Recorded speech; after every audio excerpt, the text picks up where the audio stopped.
इस पावन धरा को जिसके बीच में खड़े हैं, दानिश भाई ने यहाँ बुलाने का जो हमें मौका दिया, आप लोगों के दर्शन कराने का मौका दिया, आप सभी का दिल की गहराइयों से पहले तो धन्यवाद है।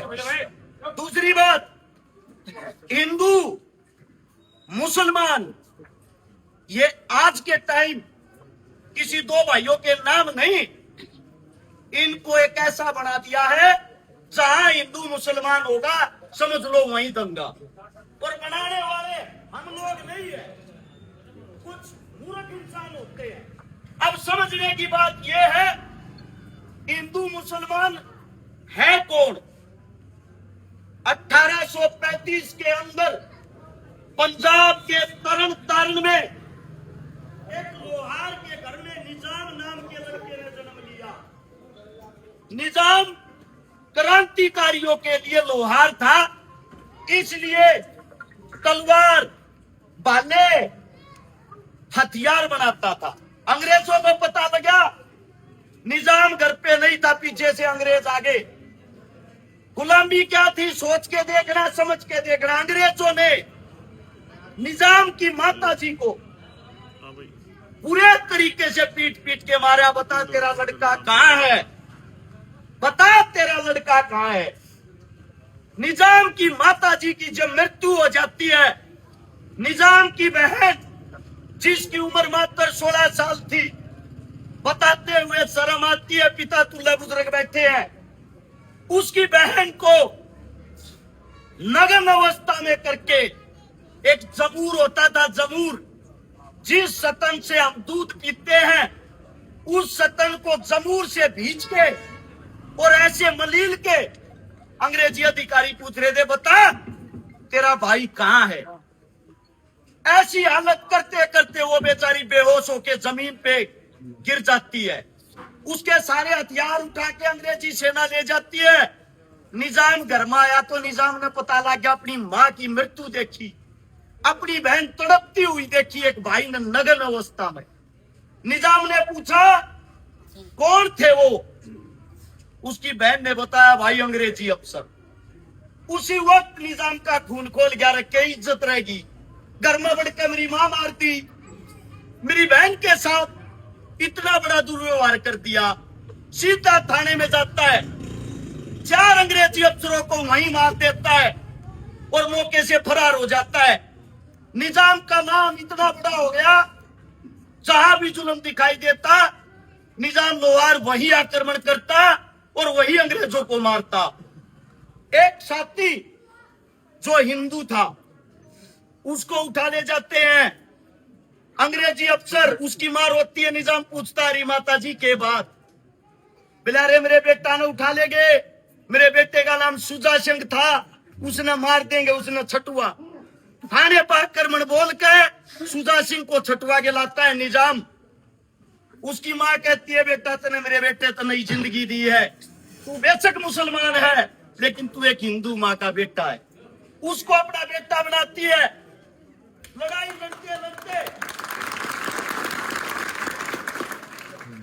लड़ते लड़ते सुजा सिंह और निजाम इकट्ठी लड़ाई लड़ा करते। सुजा सिंह को एक लड़की से प्रेम हो जाता है, निजाम देख लेता है।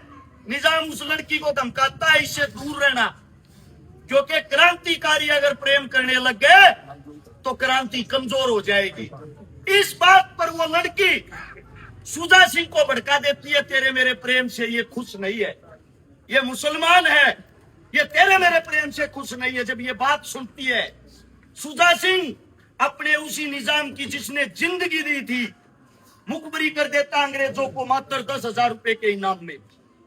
अंग्रेजी अधिकारी घात लगाकर बैठे थे, निजाम जैसे ही आता है निजाम को घेर के अंग्रेजी अधिकारी मार देते हैं। और इस बात का पता जब सुजा सिंह की मां को चलता है कि जिसको तू अपना बेटा मारती थी, तेरे सगे बेटे ने उसको मरवा दिया। जब सुजा सिंह घर आया, उसकी मां ने खंजर से अपने बेटे की, जिसने उसकी कोख से जन्म लिया था, उसकी छाती फाड़ के अपने बेटे को मार के ये कहा था, तू मेरा क्या बेटा हो सकता है, जिसने तुझे जीवन दिया तू उस निजाम का ही नहीं हुआ। ये होता था हमारा प्रेम। और निजाम के जनाजे को देखने के लिए अंतिम संस्कार पे अंग्रेजी अधिकारियों ने ये घोषणा कर दी, निजाम के जनाजे में जो शामिल होगा 2 रुपए देने पड़ेंगे। उस वक्त 2 रुपए बहुत बड़ी चीज थी। ये बताया जाता है 18,000 आदमियों ने 35,000 रुपए इकट्ठे किए और गुलाम भारत के अंदर निजाम के अंतिम संस्कार में शामिल हुए, जिनमें से 15,000 जनाजा देखने वाले हिंदू थे। हिंदू शहीद आजम भगत सिंह का नाम सबने सुना होगा। शहीद आजम ने जिस वक्त पंजाब के अंदर अंग्रेजी अधिकारी को मारा, मारने के बाद अफरा तफरी मच गई। उसके परिवार को, शहीद भगत सिंह तो उस वक्त फरार था, उसके परिवार को कोई छुपाने वाला नहीं था, कहीं जगह नहीं मिली। एक हबीबुर रहमान लुधियानवी जो मौलवी साहब थे, उसने कहा भगत सिंह ने इस देश के लिए जो काम किया है वो काम 7 जन्मों तक कोई बेटा नहीं कर सकता। सैंडर्स जैसे करूर हत्यारे को भगत सिंह ने मारा है। आप लोगों के लिए जब तक मेरी जिंदगी और जब तक मेरी जान है, जब तक मेरा ईमान है, मेरे घर के अंदर रहोगे, मेरा घर आपका घर है। जब जिस वक्त भगत सिंह ने, बटुकेश्वर दत्त ने यहाँ पे गोला फेंका दिल्ली के अंदर असेंबली में, नसीम मिर्जा नाम के आदमी ने उनकी फरारी कटवाई, अपने घर पे रखा और कहा, ए भगते तू मेरा शेर है, शेर। गोला फेंकने के बाद अगर तुझे फांसी की सजा हो, मुझे साथ लेके चलना। ये मोहब्बत थी। अब ये मोहब्बत हमारी खराब कहाँ हुई? समझने की जो बात है, हमने गोरे अंग्रेजों को भगा दिया। 1947 के अंदर आजादी मिल गई। आजादी के बाद एक नई चीज ने जन्म लिया जिसका नाम है हिंदू मुसलमान। हमने आजादी इकट्ठे ली थी।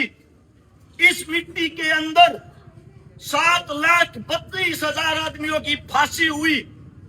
उस 7,32,000 आदमियों में हिंदू और मुसलमान ने हंसते हंसते वो फांसी का फंदा चूमा। कहीं से मिट्टी की मुट्ठी उठा लेना, इसके अंदर हिंदू और मुसलमान का इकट्ठा खून मिला हुआ है, तब जाके हिंदुस्तान आजाद हुआ। पूरे अंग्रेज चले गए, साइड हो गए, लेकिन इस देश के अंदर काले अंग्रेज आ बैठे। काले अंग्रेजों को ये बात हजम नहीं हुई कि हम आप अपनी राजनीति चलाएं कैसे। कोई हिंदुओं का ठेकेदार बन गया तो कोई मुसलमानों का ठेकेदार बन गया। 1947 के बंटवारे की अगर आप बात सोचोगे, आप लोगों की रूह कांप जाएगी। सोचने समझने की बात है। रात को घोषणा होती है, जितने मुसलमान हैं पाकिस्तान चले जाओ, जितने हिंदू हैं हिंदुस्तान चले जाओ। सोचो इस वक्त यहाँ आकर कोई फरमान दे आप लोगों को, अभी इसी वक्त इस गांव को खाली करो। सोच के देखना, आप लोगों का बस्ता रखने के लिए, आपके परिवार को रखने के लिए कहा आपके दिमाग में जंग आएगी। आपके पास दिमाग में जंग आएगी कि रिश्तेदारों के पास चले जाओ। अब मुसलमान का रिश्तेदार कौन होगा? मुसलमान कहाँ जाएगा? मुसलमान के पास। हिंदू का रिश्तेदार कौन होगा? हिंदू। लेकिन जब संपूर्ण कौम को अलग कर दिया जाता है, वो बस्ता रखने के लिए जगह नहीं मिलती। उन लोगों ने पीढ़ी दर पीढ़ी हमारे पर कब्जा करने के लिए, अपनी राजनीति चमकाने के चक्कर में, जो लाहौर कभी सेंट्रल जो जेल थी, जिसमें शहीद आजम भगत सिंह, राजगुरु सुखदेव को फांसी तोड़ा गया, जिस गांव में भगत सिंह ने जन्म लिया, जो आज पाकिस्तान के अंदर आता है, उस भगत सिंह से ही कुछ सीख लो। उनको हिंदुस्तानी भी अपना हीरो मानता और पाकिस्तानी भी मानता है कि नहीं मानता है? अगर मानता है तो एक बात सोचना, जब दो परिवारों के बीच में एक रेखा खींची गई, उस रेखा में रातों रात 1.5 करोड़ आदमियों को बाहर निकाला गया था और फरमान जारी किया गया था, कहीं भी जाओ राजनीति का ऐसा बीज बो दिया था। उस बीज के कारण हम लोग इतने अंधे हो गए, हिंदू मुसलमान की बहन बेटी का बलात्कार कर रहा था, मुसलमान हिंदू की बहन बेटी का बलात्कार कर रहा था। जो परिवार उस वक्त इकट्ठा रहता था, हिंदू मुसलमान भाई इकट्ठा रहता था, उनके बीच में राजनीति ने ऐसी विचारधारा पैदा कर दी, एक दूसरे की बेटी हमें दुश्मन दिखाई देने लगी। उस वक्त लगभग बंटवारे के टाइम पे 40 लाख हिंदू और मुसलमान मारे गए थे। 40 लाख।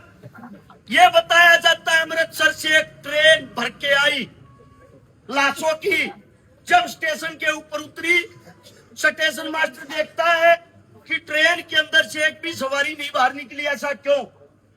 जब स्टेशन मास्टर उस ट्रेन के अंदर एंट्री करता है, ये बताता उसकी रूह कांप गई है देख के, सबके सर कटे हुए, सबकी इज्जतें लूटी हुई। 3 साल का मासूम सा बच्चा रोता बिलखता इधर से उधर, उस लाशों के ढेर में से अपनी माँ को पहचान रहा, मेरी माँ कौन सी है। और जब उसने अपनी माँ को पहचान लिया, उसकी माँ के दोनों सतन यहाँ से कटे हुए थे। छोटा सा बच्चा बिलख बिलख के दूध के लिए अपनी माँ के सतन को ढूंढ रहा था। ये हालात किसी हिंदू ने, किसी मुसलमान ने नहीं किए, ये राजनीति ने किए हैं। दुख इस बात का है, आज हम आजाद तो हो गए, लेकिन मानसिक गुलाम आज भी हैं। हमारे अंदर बचपन से जो सिखाया जाता था, हिंदू मुस्लिम सिख ईसाई सब आपस में भाई भाई, वे भावनाएं ही खत्म कर दी इन लोगों ने। अगर मैं किसी मुस्लिम के प्रोग्राम में जाता हूँ, समर्थन में जाता हूँ, मूर्ख भेड़े चिल्लाती हैं हर्षुद्दीन खान है, हर्षुद्दीन खान। अगर कोई मुसलमान किसी हिंदू के प्रोग्राम में जाता है, उसको कहते हैं तिलक लगा के क्यों नहीं रहता, इस टोपी को उतार के फेंक दे। जब तक हम इस भावना को नहीं त्यागेंगे, जब तक ये जो सरकारें हैं, इनकी जो मानसिकता है, उनके द्वारा चलते रहेंगे, हमारा भेदभाव आपस में खत्म नहीं होगा। मैं आप लोगों से एक ही बात कहता हूँ, आप वो लोग हो, जब फरमान जारी किया गया कि यहाँ से पाकिस्तान चले जाओ, हिंदुस्तान के मुसलमान ने ये कही थी, हिंदुस्तान हमारा है, अगर आप लोग हमारे को यहाँ जिंदा नहीं रख सकते तो इस मिट्टी के अंदर 2 गज जमीन तो दे सकते हो मरने के लिए। क्यों आप लोग अपनी ताकत को भूल रहे हो? आप लोगों को काम करने की जरूरत अपने बच्चों पे। आजकल के जो युवा बच्चे हैं, लाइक फॉलोवर सब्सक्राइब के चक्कर में अनाप शनाप वीडियो बनाते हैं। 14 साल का लड़का हिंदू मुसलमान की बात करता है, 15 साल की लड़की लाइव आके गालियां देती धर्मों को। वे अज्ञानी है, वे मूर्ख है। जब तक आप लोग जागरूक नहीं होगे, दोनों तरफ से आपस में जब तक भाईचारा नहीं होगा, समाज गलत दिशा में जा रहा है और आने वाले वक्त में इसका अंजाम बहुत ही बुरा होगा। आप सबसे एक ही बात कहना चाहता हूँ, शेर टंगे थे फांसी पे और गिद्दड़ बन के राजा। एक क्रांति की और जरूरत है, सुनता होता भगत सिंह उल्टा आजा।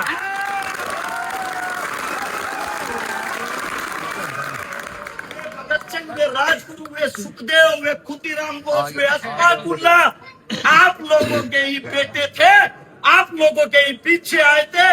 लेकिन वे जब आए थे, जब आप लोगों ने अपने बच्चों को पहचाना और उनका समर्थन किया। मैं आप लोगों को एक बात और कहता हूं, आप लोगों ने किसी मीट की दुकान पे मुर्गे देखे होंगे, एक पिंजरे में बंद मुर्गे फड़फड़ाते हैं। जब जिस मुर्गे का कटने का नंबर आता है, उस मुर्गे को वो दुकानदार बाहर निकालता है, वो पंख फड़फड़ाने शुरू कर देता है और बाकी तुम दुबा के चुप बैठ जाते हैं। आप लोगों को बता देता हूं, ये पिंजरा आप लोगों को तोड़ना पड़ेगा, वरना आज नहीं तो कल मेरे मुख से कोई गलत शब्द गलत बात निकल गई हो, आपका बेटा हूं, आपका बच्चा हूं, आप लोगों के बीच में क्षमा प्रार्थी हूं। और एक बात और कहना चाहता हूं आप लोगों को, किसकी मजाल छेड़े जो दलेर को और गर्दिश में आके घेर लेते हैं गिद्दड़ शेर को।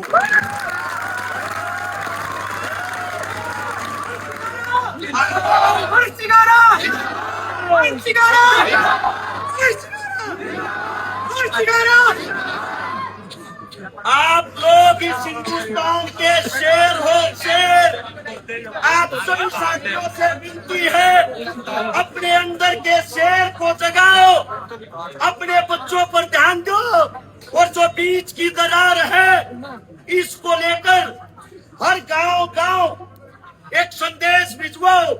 हमारी जो खाप पंचायतें हैं, हमारे जो बड़े बुजुर्ग हैं, वो एक दूसरे के समाज के कारण नजदीकियां बनाए और आपसी प्यार प्रेम बना रहे। चुनाव 4 दिन का है, हमें जीवन भर यही रहना है। 4 दिन के चुनाव में हमें आपस में मतभेद नहीं करना है, नहीं करना है। आखिरी शब्द ये है, आप सभी को ढेर सारी ईद की मुबारकबाद। अस्सलाम वालेकुम। राम राम।